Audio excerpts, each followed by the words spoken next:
नमस्कार। The Dawn express में आपका हार्दिक स्वागत है। आशा है आप सभी स्वस्थ एवं सुखी होंगे। द डॉन एक्सप्रेस परिवार की ओर से आप सभी को 73वें गणतंत्र दिवस की हार्दिक शुभकामनाएं। भारत अपना 73वां गणतंत्र दिवस मनाने जा रहा है। गणतंत्र दिवस से पहले भारत सरकार ने बड़ा फैसला लेते हुए घोषणा की है कि अब से हर साल गणतंत्र दिवस 24 जनवरी से नहीं बल्कि 23 जनवरी नेताजी सुभाष चंद्र बोस की जयंती से मनाया जाएगा। गणतंत्र दिवस के मौके पर लाल किले से भव्य फ्लाई पास्ट होगा। देश के तीनों सशक्त बलों के विमान आकाश में आकर्षण का केंद्र बनेंगे। वहीं कोरोना की तीसरी लहर और आतंकी हमले के खतरे को देखते हुए इस बार राजपथ पर होने वाले 26 जनवरी के कार्यक्रम में कई बदलाव किए गए हैं। इसी के साथ कुछ और पाबंदियां भी लगाई गई हैं। इस बीच आपको बता दें कि साल 2022 के गणतंत्र दिवस के समारोह में कोई भी मुख्य अतिथि नहीं होगा। 51 साल के इतिहास में ऐसा दूसरी बार होगा जब गणतंत्र दिवस पर चीफ गेस्ट नहीं होंगे। नई दिल्ली के डीसीपी दीपक यादव के मुताबिक इस बार भी कोविड प्रोटोकॉल को देखते हुए 26 जनवरी के कार्यक्रम में लोगों की संख्या सीमित होगी। आम लोगों को केवल 4000 टिकट ही दिए जा रहे हैं। पिछले साल की तरह करीब 24,000 लोगों को ही समारोह में आने दिया जाएगा। इस कार्यक्रम में हिस्सा लेने वाले लोगों को अपना वैक्सीनेशन सर्टिफिकेट दिखाना अनिवार्य होगा। इस बार गणतंत्र दिवस के कार्यक्रम में 15 साल से छोटे बच्चे या स्कूली बच्चों को आने की अनुमति नहीं है। देश भर में गणतंत्र दिवस परेड को उसमें दिखाई जाने वाली झांकियों के कारण काफी पसंद किया जाता है।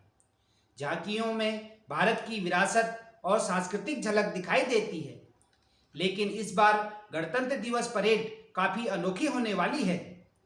इस बार समारोह के दौरान 5 राफेल सहित 75 लड़ाकू विमान अब तक के सबसे भव्य फ्लाई पास्ट में शामिल होंगे, जो आसमान से दुनिया को देश की ताकत दिखाएंगे। विंग कमांडर इंद्रनील नंदी ने समाचार एजेंसी से कहा कि भारतीय वायुसेना, थल सेना और नौसेना के विमानों सहित 75 लड़ाकू विमानों के साथ गणतंत्र दिवस परेड के दौरान राजपथ पर होने वाला यह अब तक का सबसे भव्य फ्लाई पास्ट होने जा रहा है। उन्होंने कहा कि 17 जैगुआर विमान अमृत महोत्सव के 75वें वर्ष की आकृति बनाते हुए आसमान में दिखाई देंगे। यह पहली बार होगा जब नौसेना के MiG-29 के और P-8 के लड़ाकू विमान भी इस समारोह में भाग लेंगे। ये तो रही इस साल की बात, लेकिन क्या आपको पता है कि भारत का पहला गणतंत्र दिवस कैसे मनाया गया था? 1950 में जब भारत के संविधान को लागू किया गया तो कहाँ इस दिन का जश्न मनाया गया? पहले गणतंत्र दिवस की परेड कहाँ और कैसे हुई? कौन कौन इस परेड में शामिल हुआ? क्या हर साल की तरह 1950 में गणतंत्र दिवस के मौके पर लाल किले से ही तिरंगा फहराया गया था? 26 जनवरी 1950 को भारत का पहला गणतंत्र दिवस दिल्ली में हुआ था, जहां पुराना किला के सामने स्थित ब्रिटिश स्टेडियम में गणतंत्र दिवस की परेड पहली बार देखने को मिली। वर्तमान में इस जगह पर दिल्ली का चिड़ियाघर है और स्टेडियम की जगह पर नेशनल स्टेडियम स्थित है। पहले गणतंत्र दिवस के मौके पर दिल्ली के पुराना किला से देश के प्रथम राष्ट्रपति डॉक्टर राजेंद्र प्रसाद ने पहली बार तिरंगा फहराया था। उनके ध्वजारोहण करने के बाद परेड की शुरुआत हुई थी। सबसे पहले तोपों की सलामी दी गई। तोपों की आवाज से पूरा किला गूंज उठा था। राष्ट्रपति डॉक्टर राजेंद्र प्रसाद के अलावा गणतंत्र दिवस के मौके पर देश के पहले प्रधानमंत्री पंडित जवाहरलाल नेहरू भी मौजूद थे। वहीं आखिरी ब्रिटिश वायसराय लॉर्ड माउंटबेटन की जगह गवर्नर जनरल का पद तैनात सी राजगोपालाचारी भी पहले गणतंत्र दिवस का हिस्सा बने थे। हर साल राजपथ से भव्य परेड निकाली जाती है जो लाल किले तक जाती है, लेकिन 1950 की गणतंत्र दिवस परेड अब की तुलना में इतनी भव्य नहीं थी। हालांकि आजाद भारत के लिए पहले गणतंत्र दिवस की परेड किसी ऐतिहासिक दृष्टि से कम भी नहीं थी। पहली गणतंत्र दिवस परेड ब्रिटिश स्टेडियम में हुई थी, जिसकी एक झलक के लिए कनॉट प्लेस पर लोग एकत्रित हुए थे। इस परेड में थल, वायु और जल सेनाओं की कुछ टुकड़ियां शामिल हुई थी। उस दिन न तो किसी तरह की झांकियां निकाली गई थी और न ही हवाई करतब दिखाने वाले जहाज में जेट शामिल थे। हालांकि भारत के पास डकोटा और स्विफ्ट फायर जैसे छोटे विमान जरूर थे। वहीं बात करें इस वर्ष की, इस वर्ष गणतंत्र दिवस परेड के लिए पश्चिम बंगाल और तमिलनाडु की ओर से भेजे गए झांकी के प्रस्ताव को स्वीकार नहीं किए जाने को दोनों राज्यों के मुख्यमंत्री ने इसे राज्य की जनता का अपमान बताया है। रविवार को प्रधानमंत्री नरेंद्र मोदी को लिखे एक पत्र में पश्चिम बंगाल की सीएम ममता बनर्जी ने बोस और उनकी भारतीय राष्ट्रीय सेना पर आधारित राज्य की झांकी को अस्वीकार करने पर आश्चर्य व्यक्त किया है। इसमें रविंद्रनाथ टैगोर, ईश्वरचंद्र विद्यासागर, स्वामी विवेकानंद और श्री अरविंदो जैसे अन्य बंगाली महापुरुषों के प्रतीक भी शामिल थे। बनर्जी ने प्रधानमंत्री के इस फैसले पर पुनर्विचार करने का आग्रह करते हुए कहा कि अगर इसे नहीं बदला गया तो इसमें पश्चिम बंगाल के लोगों को दर्द होगा। उधर तमिलनाडु के मुख्यमंत्री M.K. स्टालिन ने मंगलवार को कहा कि इस साल गणतंत्र दिवस परेड के लिए झांकियों का चयन निर्दिष्ट दिशा निर्देशों के अनुसार किया गया है।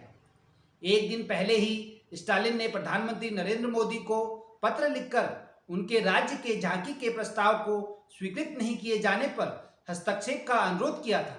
मोदी को पत्र लिखकर स्टालिन ने कहा था कि झांकी के प्रस्ताव को स्वीकार नहीं किया जाना निराशाजनक है और इससे राज्य की जनता की भावनाएं आहत होंगी।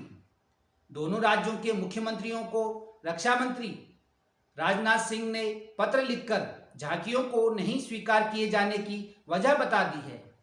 उन्होंने मंगलवार को मुख्यमंत्री ममता बनर्जी को पत्र लिखकर सूचित किया कि CPWD पहले ही नेताजी सुभाष चंद्र बोस को उनकी 125वीं जयंती पर श्रद्धांजलि देते हुए झांकी निकाल रही है।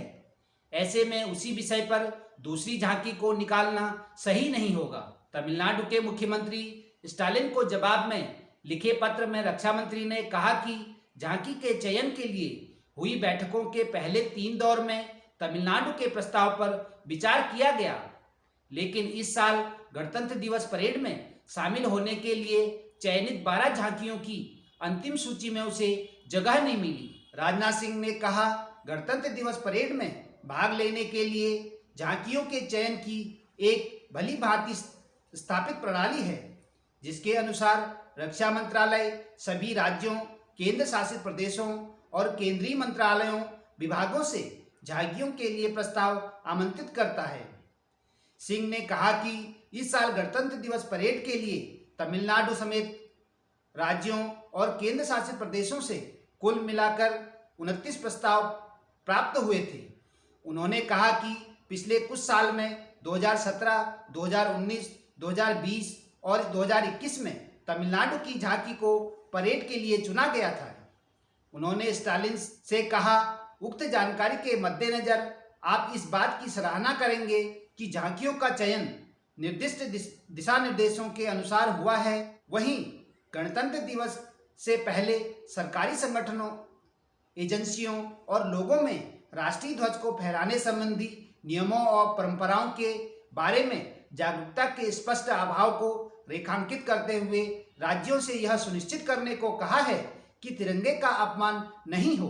गृह मंत्रालय ने सभी राज्यों और केंद्र शासित प्रदेशों को भेजे एक संवाद में कहा कि यह सुनिश्चित करने के लिए कदम उठाए जाने चाहिए कि लोग सांस्कृतिक व खेल कार्यक्रमों में भाग लेते समय केवल कागज के झंडों का इस्तेमाल करें और इन झंडों को जमीन पर फेंकने के बजाय गरिमा के अनुरूप निजी तौर पर इनका निस्तारण करें। भारत की ध्वज संहिता के अनुसार आमजन महत्वपूर्ण राष्ट्रीय, सामाजिक व खेल समारोह में कागज का बना राष्ट्रीय ध्वज फहरा सकते हैं। मंत्रालय ने कहा कि राष्ट्रीय ध्वज देश के लोगों की उम्मीदों और आकांक्षाओं को दर्शाता है और इसलिए इसका एक सम्मानजनक स्थान होता है।